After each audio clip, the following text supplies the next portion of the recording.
सुप्रभातम सुस्वागतम.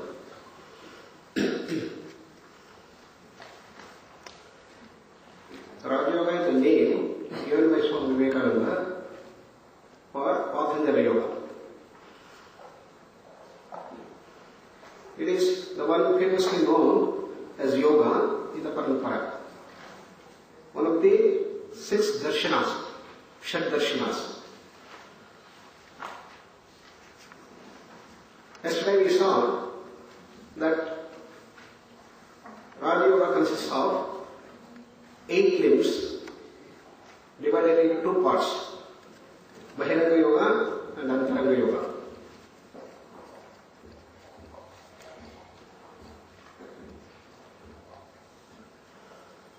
Bahiranga Yoga is the indirect way to gain control and mastery over the mind. Antaranga Yoga is the direct way to control the mind.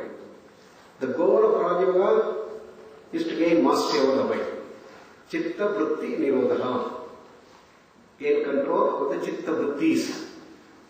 Chitta means mind, Vritti means the thoughts, the streams of thought which bind us, and to be free from that bondage. How to do that? Patanjali gives the method. Indirect and direct ways of handling the mind. So yesterday we talked about Yama and Niyama, the foundations for yoga. A set of do's and a set of do's. Vidhi and Nishedha. Nishedha means prohibition, what we should not do. What we should not do if you want to gain control and mastery over the mind. What we should do to gain control and mastery over the mind. And what is the relation between control over the mind and these Yama and Niyama? Also have been investigated in great depth. When the mind is very fast, it goes uncontrolled. They result in violent emotions like himsa, untruthfulness, and stealing, and sexual slavery, and possessiveness, greed, everything for me, everything for me. So what is to be done?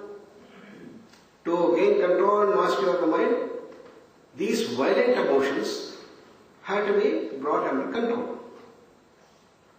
The relation between thinking and emotions also have been investigated.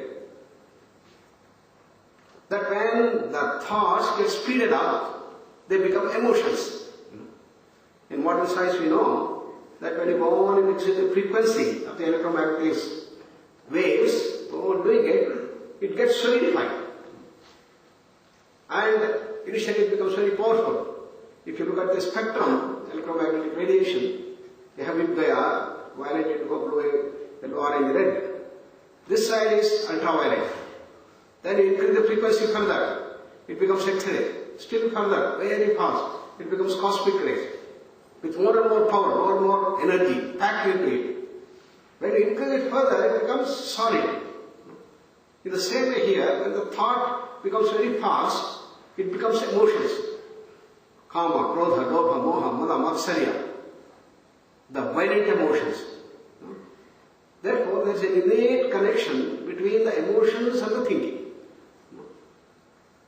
So, to gain control and mastery over the mind, you must practice opposite of violence, opposite of falsehood, opposite of stealing, opposite of sexual slavery, and opposite of possessiveness and greed. This is the way Patanjali has subtly knit into Yama and Niyama the dimensions to control the mind. Therefore, you have to practice this. They form the foundation.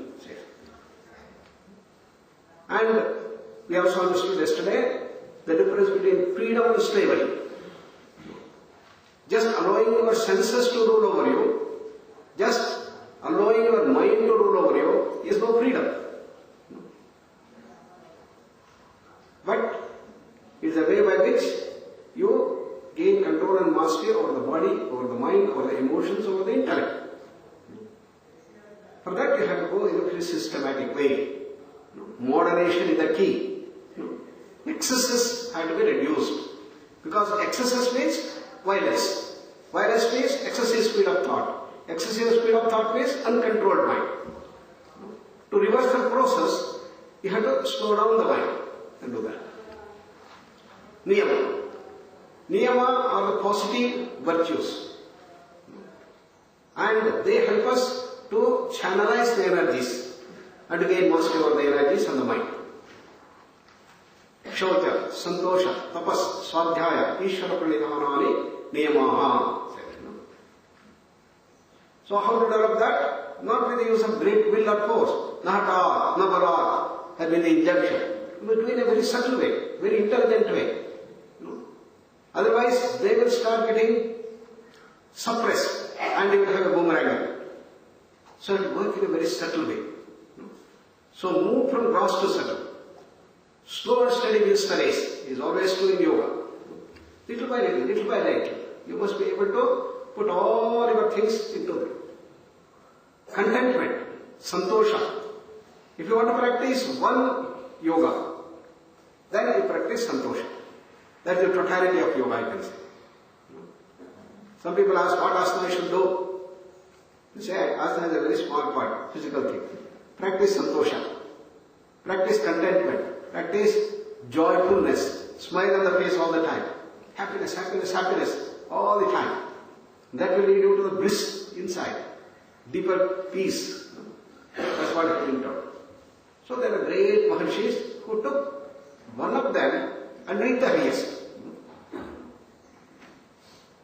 And Nagan Maudgalya, Mako Maudgalya, he was the one who took to Swadhyaya and Pravachana. Reading, understanding more and more, and teaching. That is the dimension that art. So, when Patanjali says Anga, it says that everything is a part of the ultimate, same goal. That is called Kaivalya or Chittavriti Nirodha, Swarupa. The beauty of it is that moksha is not somewhere in the world. It is our real home. It is inside, it is outside, it is everywhere. Swarupa. We have forgotten our home, that is the problem. So, yoga tells, please remember and ground yourselves in your home. Because home is sweet home. And this is the sweetest home. This is the home with the highest bliss, highest knowledge and power. And grounding ourselves into this, we should spread the fragrance to everybody. So, Yama and Niyama build congenial atmosphere, which is the mandate for success of anyone. Therefore, in every action that we do, if you want to build a congenial atmosphere, always there are two things. You have to follow certain things, you should do certain things, you should not do certain things. Supposing you are studying for MSc Psychology, that's it. Supposing a person goes on studying only geography or history. Not that history or geography is bad, but you have focused your thing for psychology and you must study psychology. You must study psychology and avoid other distractions. The same way here. If you want to gain control and mastery of the mind, all that is congenial for gaining mastery of mind should be followed. All that is against bringing your mind to control should be avoided. That's the whole essence. Then we come to the third. Yama and Niyama, the foundation. Then we come to the asana. Asana means postures, physical postures. And this is what most people think that yoga is. Yoga means asana. When you see yogasanas, yogic postures, then you say you are going to yoga class, essentially you are going for yogasana class. So what is the purpose of asanas? Asanas are the workouts. For workouts we have the physical exercise. Asanas are meant to use this body to gain mastery over the mind. Mind is the goal. And what is the whole essence of asana? You stretch and relax, stretch and relax. Therefore all groups of persons will all get beautifully relaxed and they come under our control. The body will become very light. When you look at all different types of the yoga schools, you can see there are two predominant ways of doing the asanas. One is called the dynamic asanas. almost 90% of the yoga studios or yoga schools practice this way. What do they do there? How many asanas can you do in the 30 minutes of your practice? Initially you may do only 10, increase it to 15, 20, 30, 40, 100 asanas per hour. Quickly, faster, faster, faster, faster. How many times you have to repeat asana? Repetition, and their jerk, their speed, all that. This is one school. But when another school, if you look at it, it's absolutely opposite. How many asanas you are doing now? Half an hour. You are doing 10 asanas. Reduce it to 8 asanas. Reduce it to 3 asanas. Reduce it to only 1 asana. For all these things, you maintain the asana more and more. You stretch and relax and maintain. Slow down, slow down, slow down. Exactly the two things are opposite.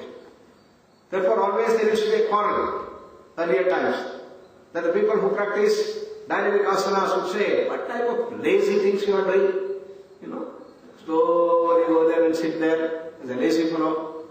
There is no asana. Asana should be dynamic, energetic, full of energy, vitality, and these things. You should be speed, jerky. But what do these people say about the dynamic asanas? These people say that already exercises are there to work out. You are converting all your asanas like exercise. You are converting all asanas to work out, to reduce the weight. It's okay. If people want to reduce weight, they can go for gymnasium, for the fast exercises and so on. Asanas are totally different. Look at what Patanjali has said.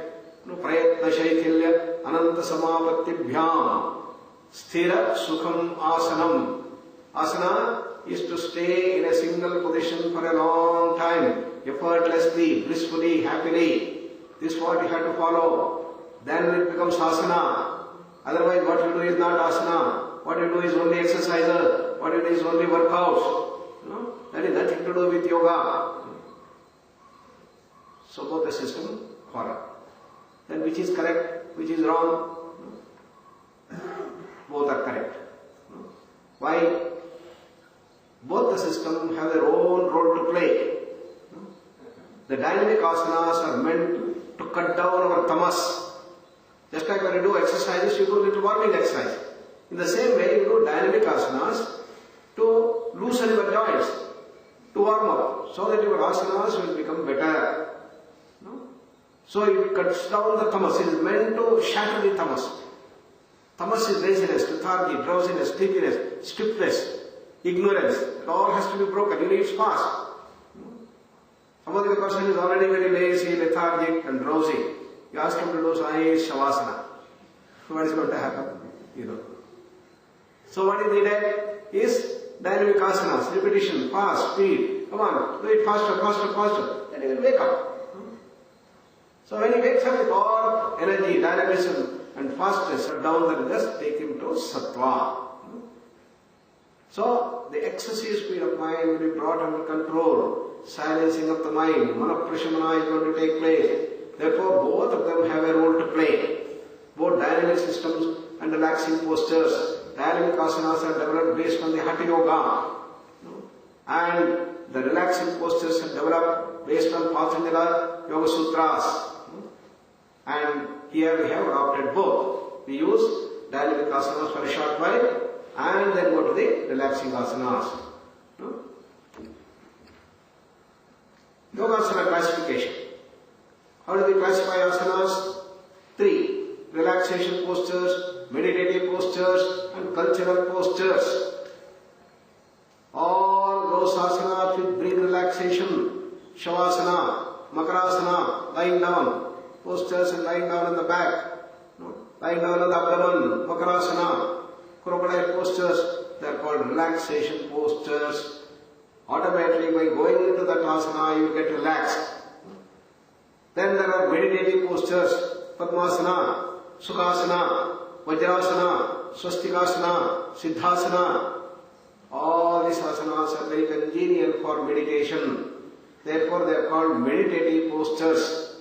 In what way they are congenial? If you keep your spine erect and the whole thing is vertical, then the possibility of your going to sleep reduces. you are kept awake. Therefore, in meditation, one of the problem is you go to sleep. So if you keep your spine erect, the possibility of your sleep will be reduced. Therefore, it is congenial for meditation. Therefore, they are called meditative postures. And all other postures, hundreds of them that are available. How many asanas are there? There could be as many number of asanas as there are people. You know, at least 800, 900 asanas are available today in print and have been almost standardized. So all other asanas come under the third category called cultural postures.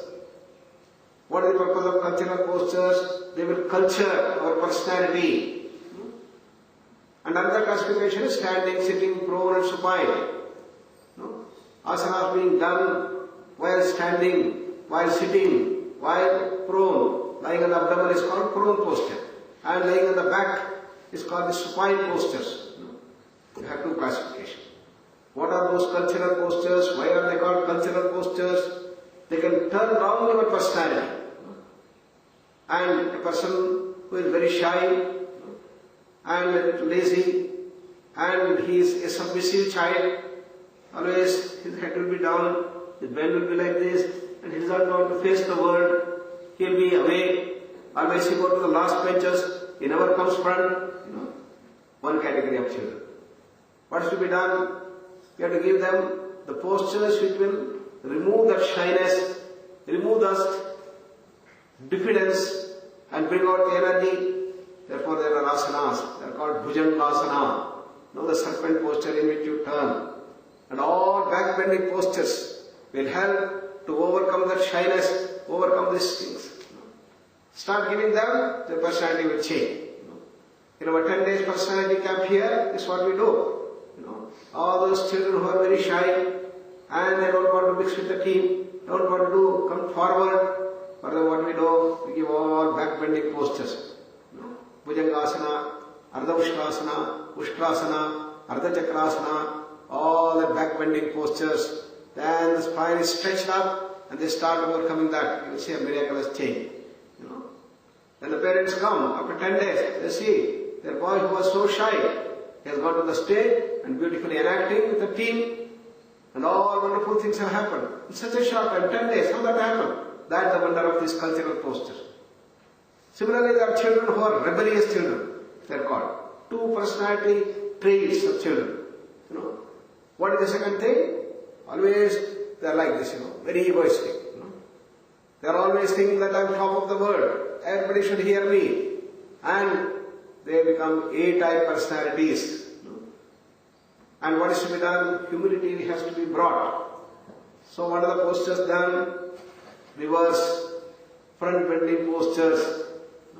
Padahastasana, Paschimottanasana, and such things are the ones that bring. That is Shashankasana. This all you bring them. And you have to grow in asana. Just learning one asana and then going there is not enough. But then it says Sthira, Chira, Sukha. First you have to make your asana steady. Then keep it for a long time to make it very stable. And then start staying effortlessly. For that he gives a trick. What is the trick? Prayatna Shaithilya Ananta Samapatibhyam. Two things that you have to do. One is called the Prayatna Shaithilya. When you want a particular posture, to stay in that posture for a longer time. What you have to do? You have to withdraw the effort involved in that. That means you have to relax those groups of muscles. Maintaining the posture, you have to relax. So asanas are meant for relaxation. Therefore, after reaching the final position, you have to relax. Relax, relax. So many times you hear from your instructors. Why? Because relaxation is the key essence of asanas. So in any asana, in the final position, to keep it for a longer time, you must make it effortless. Then what happens when you make the whole thing effortless? Your mind starts wandering around. For example, when you are learning cycling, bicycle, you have all attention, your mind is totally in that, and you are trying to do that and to maintain the balance. You are doing all things. But once you learn the asana, once you learn the cycling, you start pedaling and then going, and what happens to your mind? Mind will be wandering randomly. You are doing the cycling, but your mind is wandering. Same thing is going to happen here. when the asana goes to the final position we are maintaining, the mind is going to wander around. So what is said by Patanjali? Ananta Samapatti-bhyam, Ananta Samapatti. Now the mind should be tuned to an infinite object. Don't allow your mind to wander here and there. Ananta means that which doesn't have an end. Anta is end, Ananta is unending. Unending means infinite. Samapatti means you are tuned your mind to that infinite. What is that infinite object? One is the beautiful blue sky. Another is vast infinite ocean. These are the two things that, whatever is easy for you. Sit there and go on tuning yourself to that infinite blue sky or that all-producing wonderful ocean. Tune yourself. Therefore, don't allow your mind to wander. Then asana will become so happy, so blissful, and you forget about the body. Your mind is totally in tune with the wonderful expansiveness, and you have started bliss. That becomes the state called sukha. Therefore, your asana has to grow from sthira, chira and sukha. Until you come to the sukha, you will not reach really the asana phase. Many people just learn asana and then leave it. No, they have not learned the asanas fully. Well, to say that exercises and the dynamic asanas are very similar. But is there a difference? The objection of the second school over the first. What do they say? All that you know are not asana, they are not yoga, they are not the things, they are just physical exercises. How do you bring this objection? How do you answer this question? No? What they say is true. No, you are repeating the things, you are jerky, you are fast, you are dynamically and removing all the things, working out almost like that. That's what is akin to exercise. Then is there a difference between exercises and the dynamic asanas? Yes, that's what we have to understand. The difference between exercises, Shithilikarana Vyayama, that means the dynamic system of asanas, we have called it as Shithilikarana Vyayama, and the Yogasanas, that is Patanjali school. What happens in exercise? In exercise there is jerk, there is speed, there is energy expenditure. It works at the muscular level, cardiovascular level, and respiratory level. What about the Shithilikarana Vyayama? There also there is repetition, the energy is spent, therefore there is similarity, but it goes little deeper to the gastrointestinal, endocrine and nervous system start coming into operation more and more. And that is the dimension, because you are working with the spine, you are bending the spine to the left and the right and the left and the rotation, fundamental things about the spine we do. Therefore you are working at the nervous system level. You are working at deeper level compared to that. We'll come to the other difference later. What about the asanas? They are slow, long maintenance. Now therefore it goes into the deeper level. You are working with the mind, muscular level, respiratory level, gastrointestinal level, endocrine level, nervous system level. And then we come to the autonomic nervous system and the brain and the mind. All these things are involved in the whole process. Therefore there are three different stages, exercises, dynamic asanas and asana. Are three stages of our growth in the whole thing. And the difference between exercises and the yoga postures, dynamic or the Patanjali system. What is the difference? Both schools have the same objective. What is the objective? Chitta vritti nirodha, total personality development, and mastery over the mind, and move towards effortlessness, selflessness, and promotion of positive health and bliss. So there is a move towards egolessness, move towards selflessness.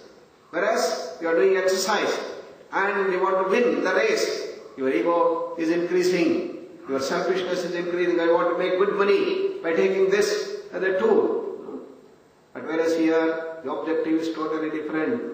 Control over the mind, silencing the mind, calming of the mind, and overcoming the ego. Selfishness should be converted into selflessness. So that is the key difference between the yoga practices and the exercises. And what is the concept of an ideal body? What are we going to reach? by using yoga has been beautifully described in the Bhagavata, describing the body of Sri Krishna. What should have? We should have tranquility of the mind. We should have clarity of thoughts and balanced and harmonious growth of the whole body and highly flexible and elastic musculature with tremendous strength. These are the key features of an ideal body. And what is the mechanism? All the organs and systems in the body will work in harmony, providing deep rest to the system. So when you do the asana, you feel very relaxed and high rest is given. In the background of the deep relaxation, the nervous system and the organs and systems of the body will get rejuvenated, they will get normalized, they get balanced. So how should the body be? Kusumadapi mrudumuni, vajradapi kathorani.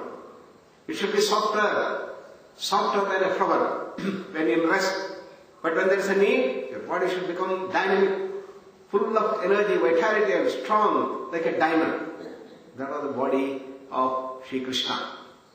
And beautifully Munshi, who has written that beautiful book on Ramayana and Mahabharata. Munshi was a great personality in our country, wonderful writer, journalist. And he wrote books which are really fascinating. All of you should read that book. The book of Krishna. He has written a number of volumes. It is available in our library. You can see. Once you start reading, you don't feel like leaving. Such wonderful language and such fascinating way in which he presents. And now in that he presents. Now here is the Krishna and the Balarama who have come, and Kamsa has brought them so that they will be finished. And on this side is the master and masters of the wrestlers. And Chanura is like a giant and the most experienced, the best of the wrestlers, and having all the awards. Nobody could win Chanura. And here is the young, lean, tall Krishna, only 17 years old. And now the wrestling would start. Chanura with all the full of that ego and sees like a small mosquito, I am going to catch and finish Krishna in no time.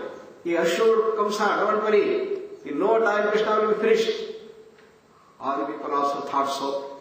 They said that how can this is a very unjust Kamsa, what you are doing as a king is very wrong. You should be full of justice. But what are you doing? Putting Chanura on one side, the wrestler of wrestlers, who is so experienced, 50 years old, and this fellow is a young boy. It is very, very wrong. But Kamsa is very crooked. He says, don't think Krishna is weak. Krishna is the marvel of marvels, and he is able to lift Govardhan Parvata. What is so big about it? Krishna understands. And the fight starts. And Chanura is trying to come and then catch Krishna to crush him into pieces.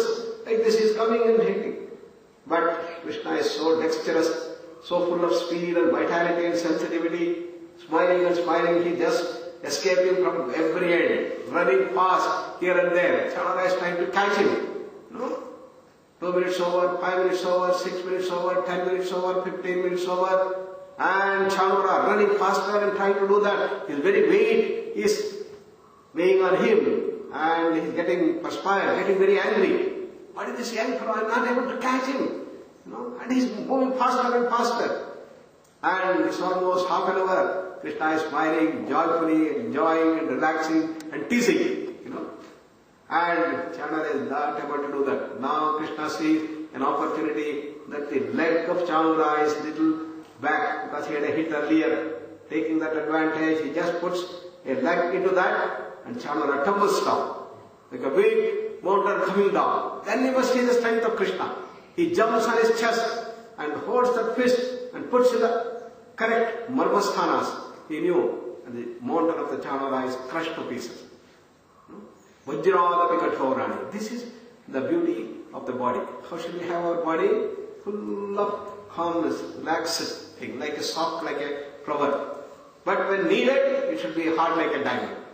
That is the ideal body that an asana should do us. Therefore, when we do our asana, this we should keep in mind. Krishna's body, we should all become so wonderfully well.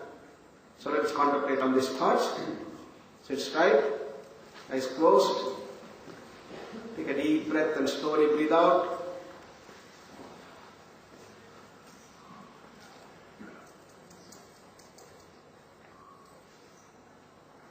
hands to every part of the body from toes to head and relax every group of muscle.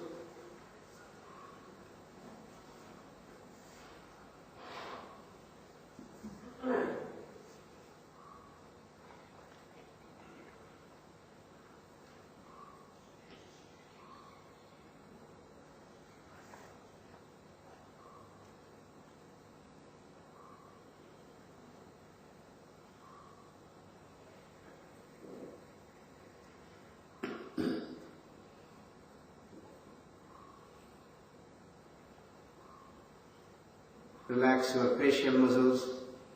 Bring a nice smile on the face.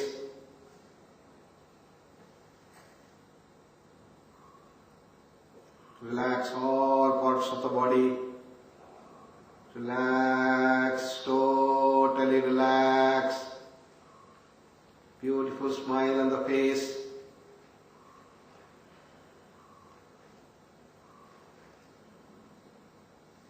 Now imagine the vast, infinite blue sky or a wonderful ocean. Let us tune our mind to that infinite silence, infinite pure awareness.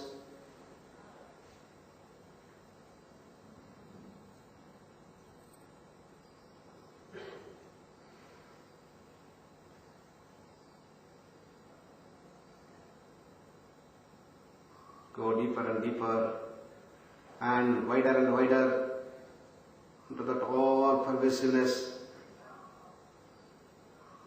expanding the mind from its small pettiness towards that infinite expanse.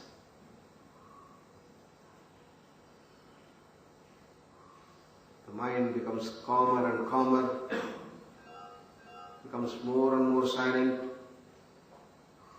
and with expansion.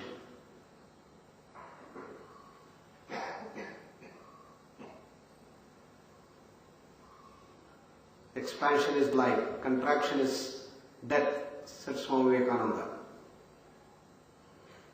To live, we have to expand. To live great, we have to further expand. Living in tune with that infinite expanse. Ananta Samapatti. Remember that word, Ananta Samapatti.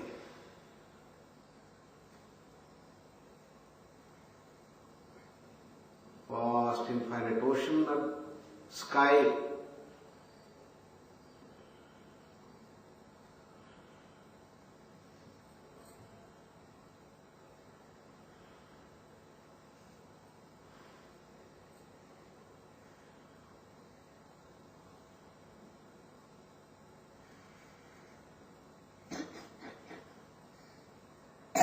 Let us spread the fragrance of that bliss and silence everywhere. Come to Namaskar Mudra.